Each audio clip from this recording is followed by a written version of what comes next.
Uma nova crise pode estar se iniciando no mundo, que é a crise econômica chinesa. Mas você sabe o que está acontecendo e quais as consequências que isso pode levar? Eu sou o Fábio, você está no Mundo Centralizado e bora pro vídeo!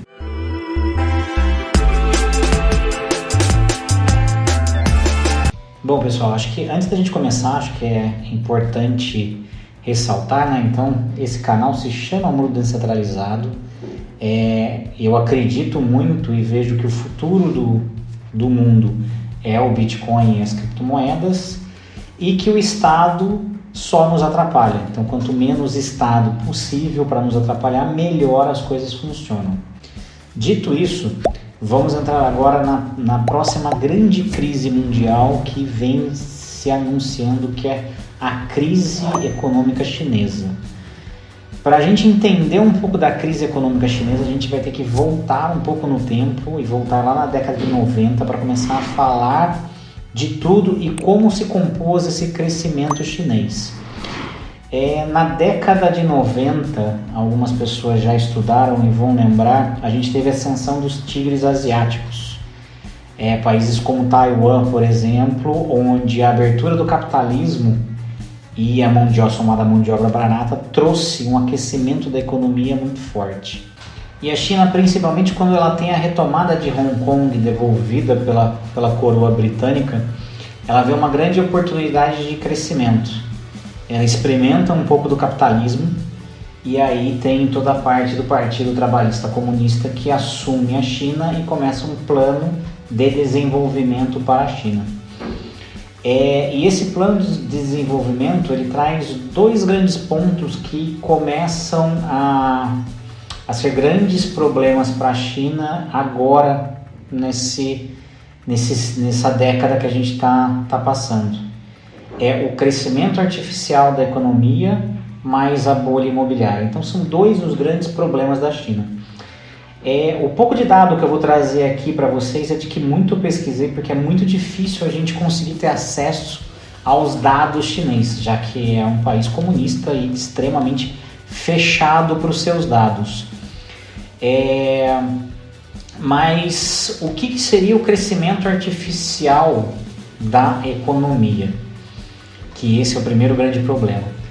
E aí a gente vai ter que voltar um pouquinho ao Brasil. Vamos falar um pouquinho de governo Lula e governo Dilma.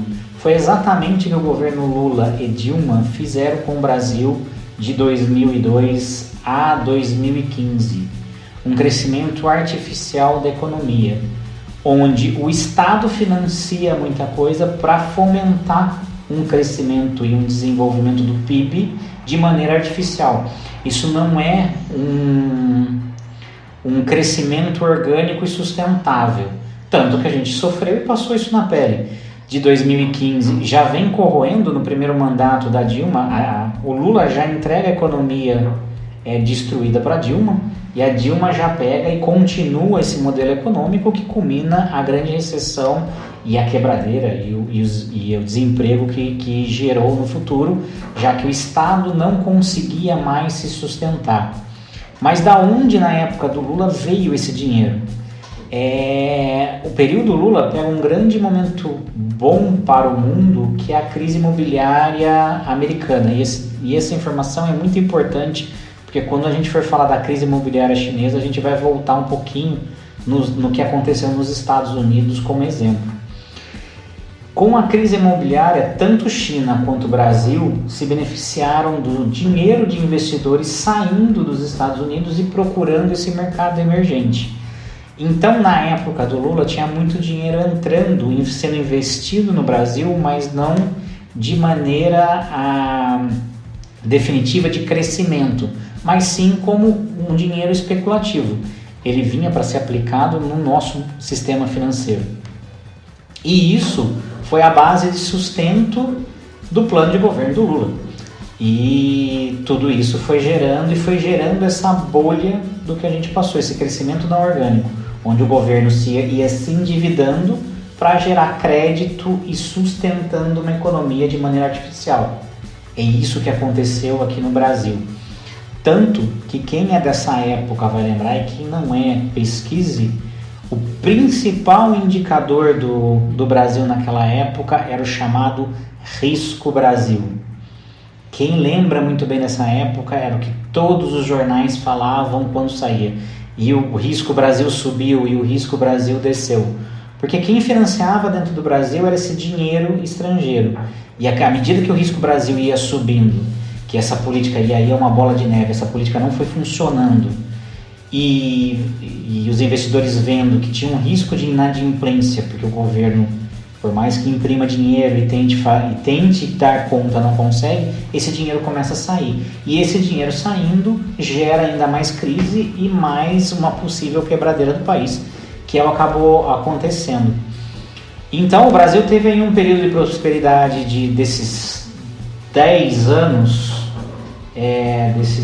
desses 12, 15 anos, 4 ou 5 anos de muita prosperidade desse dinheiro que entrava, mas não foi de maneira sustentável. Quando esse dinheiro saiu, a dívida era muito alta, porque esse dinheiro era artificial. Isso gera quebradeira. Você não tem mais como o Estado prover esse crescimento do PIB de maneira artificial, já que o Estado não gera riqueza. E aí a gente teve a recessão e a crise que a gente passou ali, já anunciada em 2012 e sendo agravada em 2015. Na China, ela vem fazendo esse modelo da mesma maneira desde a década de 90. Mas lá no começo da década de 90, lembra que eu falei no começo do vídeo dos tigres asiáticos, Hong Kong com a China, voltando do Império do Reino Unido, sendo entregue de volta para o poder da China. Então a China, ela começa a fornecer algo que os tigres asiáticos forneciam também, mão de obra barata para investimentos na indústria e tecnologia dentro da China.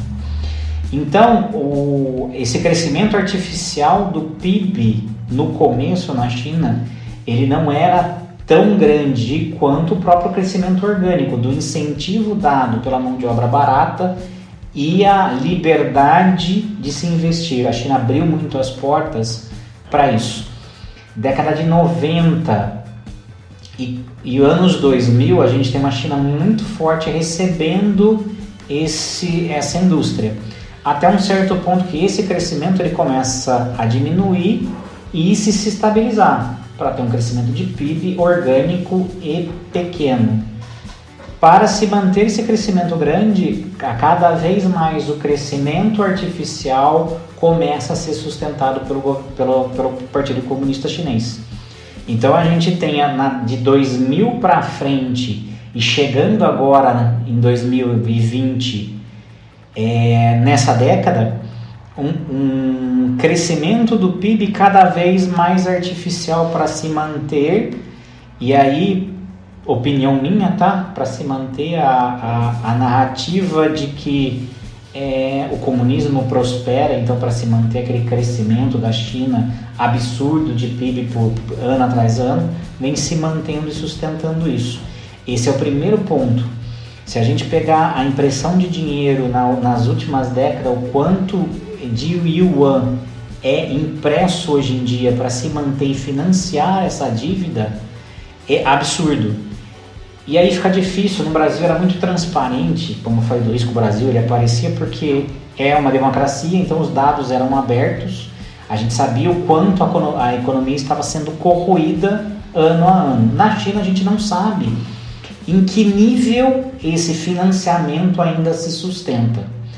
O que a gente sabe, e no Brasil que não deu certo, é que além desse período de crescimento artificial, parte desse dinheiro foi usado para financiar ditaduras na América Latina, então parte desse dinheiro saiu e a gente teve a grande corrupção acontecendo nesse período aqui, que parte desse dinheiro esvaziou. Se não tivesse tido uma corrupção tão grande e financiamentos na América Latina, talvez esse modelo implantado em Lula e Dilma tivesse se sustentado por um pouco mais de tempo, mas iria quebrar de qualquer maneira no passar do tempo, não é sustentável. Na China a gente não sabe o quanto ela se beneficiou do crescimento orgânico e o quanto ela conseguiu ter de suporte de caixa dentro da economia todo esse crescimento orgânico que aconteceu principalmente na década de 90 e nos anos 2000. Então a gente não sabe exatamente o quanto mais a China tem para financiar esse crescimento do PIB de maneira artificial. Essa semana foi anunciado mais um pacote de injeção de 30 bilhões de dólares na economia chinesa para fomentar setores de serviços. Então vem mais um plano através de linha de crédito para tentar de novo acelerar a economia chinesa. O quanto isso vai durar a gente não sabe. E o que a gente sabe, o que a gente vê, eu vou fazer um outro vídeo depois, provavelmente na semana que vem, falando um pouquinho do reset econômico mundial, que é um plano chinês. Então a gente não sabe o quanto ela vem financiando, por exemplo, a própria Rússia, que é um grande parceiro. Então a gente não sabe o quanto desse dinheiro ainda tem para se sustentar esse crescimento econômico chinês. Esse é um grande ponto. Então fica muito difícil a gente saber o que acontece efetivamente. Mas que cada vez mais, e esse não é a primeira crise durante esses 30 anos, tá? Mas que dá cada vez mais sinais que esse dinheiro começa a ficar finito e esse sistema começa a não ser mais sustentável, isso começa a aparecer muito. Outro ponto é a desvalorização do yuan, que teve a sua maior desvalorização. Essa semana chegou a uma das maiores desvalorizações desde o começo do Covid. Então em 2020, onde teve a grande desvalorização do Covid, ele volta a ter, mesmo com um banco central extremamente intervencionista. O que a China faz? E esse é outro ponto de sustento de grana que a gente não sabe até quanto tem. Ela faz o que se fazia da mesma maneira governos Lula e Dilma. Dólar disparou, a moeda começou a desvalorizar. O Banco Central vende ou compra dólar. Então o dólar começou a disparar e ele começa a vender dólar no mercado para baixar o preço. Começou a baixar demais, começou a valorizar demais o yuan, vai o governo e compra. Então a mesma política utilizada daquela época é a política utilizada na China hoje. Então a gente sabe o destino que vai ter esse modelo econômico chinês, porque a gente já passou por isso. E é importante falar, pode ter pessoas que vão entrar aqui no vídeo e falar, não, é uma besteira isso daí, você está mentindo, não era assim naquela época, um absurdo, a gente teve prosperidade. Era assim a política econômica, tanto que o Lula na CNN, essa semana que passou, ele falou exatamente isso para o William Vac, que é um vídeo que inclusive que é um vídeo que inclusive viralizou com o William Vac, que ele fala, não tem problema o Estado se endividar para gerar crédito. E é exatamente essa política, tá, gente? É uma política de suicídio isso. Acho que só para fazer um parênteses e deixar bem claro. Então esse é o primeiro ponto da China. A gente não sabe até que momento tem dinheiro para continuar sustentando esse processo. E esse é um dos problemas. Nesse crescimento artificial, o que a China fomentou demais para poder ter créditos e venda de terras. Hoje a produção imobiliária, a produção de casas, ela é privatizada. Nós temos a Evergrande, que é a maior construtora chinesa, que está numa dívida absurda, mas vamos entrar aí agora na bolha imobiliária. Junto com todo esse processo de fomentar a economia artificialmente, uma das maneiras mais fáceis de fomentar no começo é a indústria da construção civil. Tanto que no Brasil o grande esquema de corrupção estava com as construtoras, porque é onde você consegue fomentar mais a economia. E isso não é diferente na China. Hoje já foi de 40% do PIB, mas hoje deve estar entre 20% e 30% o peso da construção civil no PIB chinês. E o que acontece hoje? Dois fenômenos diferentes. O primeiro é a bolha imobiliária e é o que a gente teve nos Estados Unidos. Quem vai lembrar nos anos 2000 aí, a crise imobiliária por volta de 2008, o que acontecia? Se vendia e se dava muito crédito para compras de imóvel, o valor do imóvel disparado muito acima da realidade, para as pessoas até um momento que esse sistema não se pagava mais, as pessoas pararam de pagar, começa a ter a quebradeira do sistema financeiro desse daí, onde a gente tem uma quebra e uma crise muito grande. Na China não chegou a ter essa quebra financeira nesse sentido, das pessoas não conseguirem mais para pagar. O que aconteceu, e vem de alguns anos para cá, 2, 3 anos mais ou menos para cá, a China percebeu que o caminho ia ser igual. Então, o governo chinês coloca algumas regras para as construtoras, entre 3 indicadores financeiros que ela não pode extrapolar, senão ela não pode pegar empréstimos. E aí não entra nessa linha de crédito e essa bola de neve. E a Evergrande, por exemplo, e outras 28 construtoras das 100 chinesas não poderiam mais fazer isso porque estavam fora.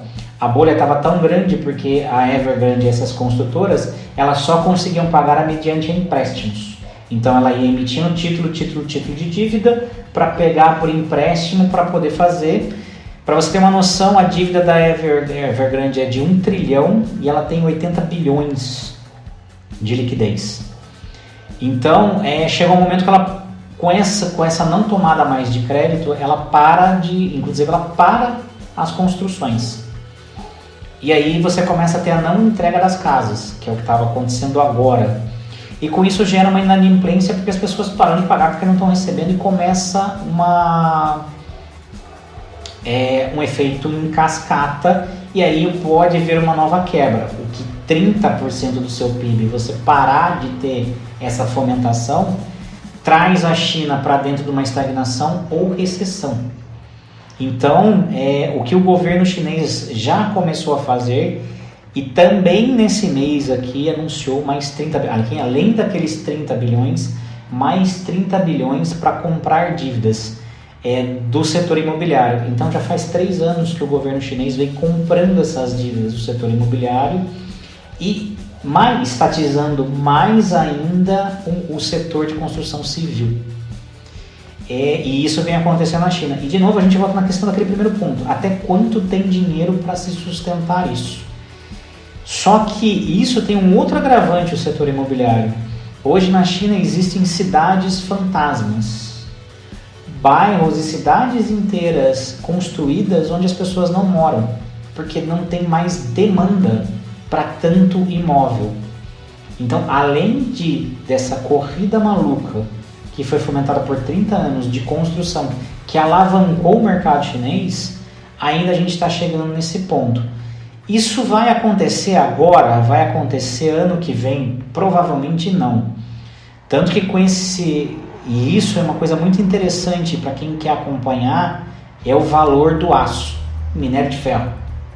O minério de ferro, ele valorizou muito principalmente por essa corrida chinesa na construção civil. Ainda o valor do minério de ferro ele continua forte, principalmente depois desse subsídio anunciado pelo governo chinês, onde ela vai comprar e comprar essa dívida e manter o mercado imobiliário aquecido. Mas não é sustentável. Esses 2 modelos, o crescimento artificial e ainda o uso da construção civil, que ela já está se esgotando, para manter o PIB acelerado, isso não vai durar muito mais tempo.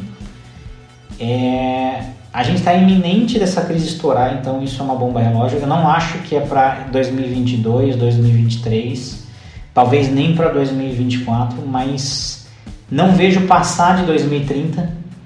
Então eu acho que ainda dentro dessa década a gente deve começar a ver a China entrando em estagnação e recessão e pagando a conta dessa maneira.